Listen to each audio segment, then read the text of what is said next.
Alright guys, we're going to do a quick unboxing video, and then tomorrow I got some things to do, but Friday night, if not Saturday, I'm going to be working on my CRV a little bit and then pulling in my wife's / my CRV now, because eventually we're going to get her a new vehicle, but she'll still be driving. It's her CRV too.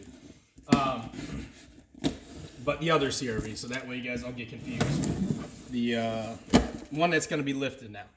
So I am doing a traction bar. Now you may ask, why am I doing traction bar in front wheel drive? Well, or rear, not rear, all wheel drive. Because these are the real time all wheel drives, and the front wheels, you know, I can't remember the exact amount of power. You'd have to look up stats and stuff like that. I have it somewhere. But they put the majority of the power, especially when you start to take off, to the front wheels, and the rear wheels kick in. Well, what I don't like is I bought this originally. It's an EK chassis, Civic traction bar. Supposedly, from what I heard, they fit, and they fit perfect, which a lot of Civic stuff does fit very close to this car, which is really, I mean, Hondas are like Legos. You'll find that out about a lot of them. I bought this originally for the lifted vehicle. When my rack and pinion was going bad, my wheels would like pull really hard to left, right, even after alignment, and it was like out of control. Like I would hit like a slick of snow or rain, and it would just want to yank me one way. Even though everything was tight and good, it was the rack and pinion. But I put a brand new rack in this and everything, and being lowered, it doesn't do it nowhere near as bad. Like it's a very minuscule amount where it'll pull just a little bit, and that's more so when giving it throttle. And I hate that. I can't stand it. Like I'm a bigger Prelude guy, Accord, NSX, S2000 guy. I'm not really a big Civic, CRV, Integra guy. Which I get. Don't get me wrong. I don't dislike those cars. I like them a lot, but they're just not my thing that everybody flows to. They flow to those a lot. I actually like the ones that are less popular. I just always have. When you look at them, actually they're built a lot better. It's just the Civic platform, Integra platform is very easy, and people like easy. I'm not such a big fan of easy. I like to actually have function, make it work, and have something unique. But doesn't mean I don't like those cars. I love playing around with them too. So I got this to try to help, because the CRVs, the Civics, the Integras, and some of the other vehicles, they don't have like the Preludes, which is awesome, but they have like basically like a built-in traction bar. Goes to the front subframe, and they reach out to control arms. They have bushings. They're very little adjustable, but they help stabilize that torque because the Preludes generally have more torque than the other vehicles. It was really weird. I don't know why I didn't do a traction bar from factory on the Type R and stuff like that. The more powerful Integras and Civics, I did find that kind of weird, because you did get the one wheel pull. Even with the LSD, sometimes those control arms still would kind of pivot out. And that shit sucks when you're launching, you're taking off traction, and it actually kind of sucks too when you're cornering a little. And there's a lot more technical you could go on that, and people, you know, could prove different ways on that. This for me is just daily driving. I just can't stand that pull and the launch and stuff like that. So I'm going to try to see if this makes a difference. Some say it does, some say it doesn't. I have only talked to like 2 people that actually have proven me that they actually had it and tried it, and both of them said it was a little bit better. So I'm going to try a traction bar on the front of this one. Now, this is a cheap eBay one I picked up. It was $100. I'm not going to spend a bunch of money on a test subject one, but this one had good reviews, and it's made in America, which I did like hearing about. So hopefully the steel's good and good product and everything, or aluminum, whatever they're using, and it already feels beefy as hell. So these are the pieces that are going to bolt, if I believe right. I got to get under there to see, but they're going to bolt to the control arm, and they bolt to the control arm to the traction bar, and I'll do a video on installing this. And my hopes is with my lowered one, this just helps stabilization. I'm not trying to go super fast in the thing or anything, but just stabilization and feeling a little bit more solid, not so, you know, weak, if I'm going to say. For the lifted one, I'm going to do one, and I may just end up putting this one on if it doesn't really make a difference there, because being lifted, I really believe this is going to help. Now, Here we go. They just got a little box for it. On the lifted, when you lift a vehicle, most of them do have some type of form of stabilizer bar or traction bar that's beefier, extra, and added to the stock package. And this is something I want to try because for HRG, he was wondering it also, if it's going to make a difference. And I think with his bigger kits, some type of stabilizer bar for the front end might be beneficial.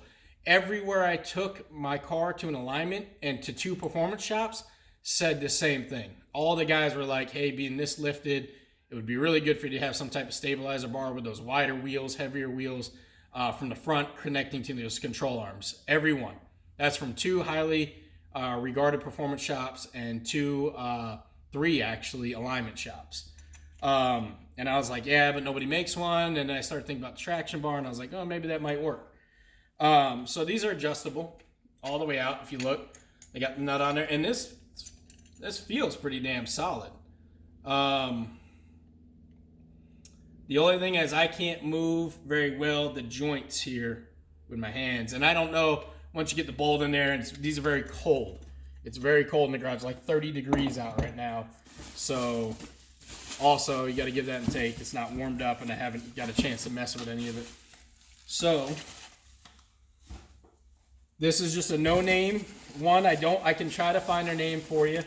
They are on eBay. They do have good results, and they are from a certain company. It's not like they just keep getting them from everywhere, from what I understand, and all of it's made in America.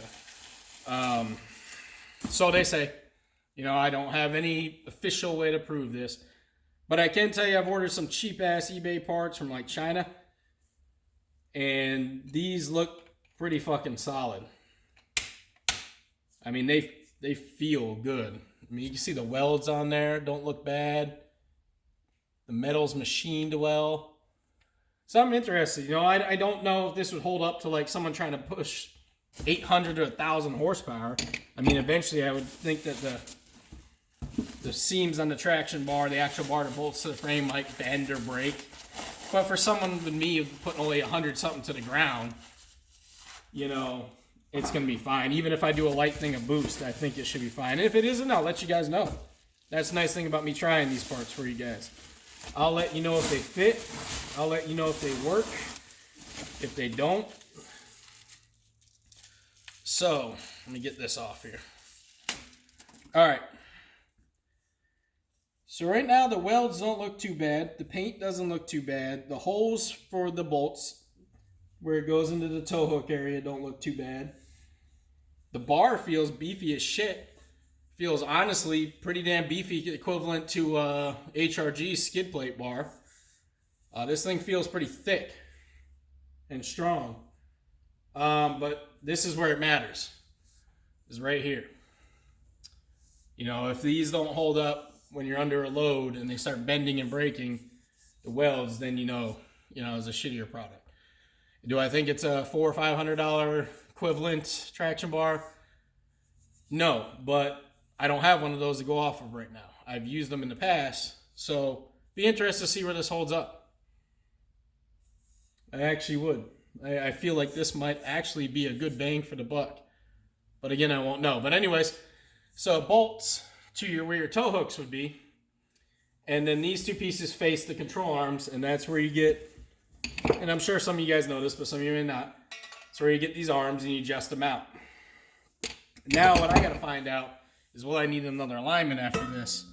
Or is it something I should be able to do pretty straightforward without ruining my adjustment too well?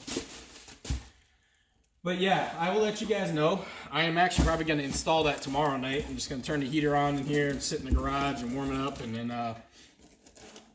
go check it out. So I'll probably do an install video tomorrow on the lowered one. And if it's good to go and I feel a difference, I will definitely be doing it for the lifted one, because I feel like that's where it's going to be the most beneficial for the lifted guys. So you don't have that, with the wider wheels and the wheel spacers, you don't have that flare out, which happens sometimes. Might also save on the rack and pinion too, because you're not having everything bend. Well, yeah, true. Yeah, because you're not going to have your tie rods bending out that way either, because of the wheel and the hub.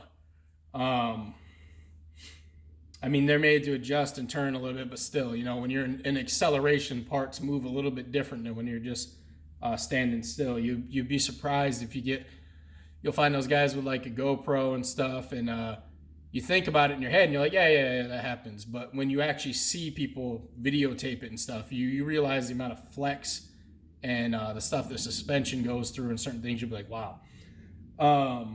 It's a little bit more brutal than you just, you know, take for granted when you're thinking about it. So I'll let you guys know about on this traction bar, and hopefully it fits, everything's good, and go from there. And I'm hoping it makes a difference. If not, I'll let you guys know.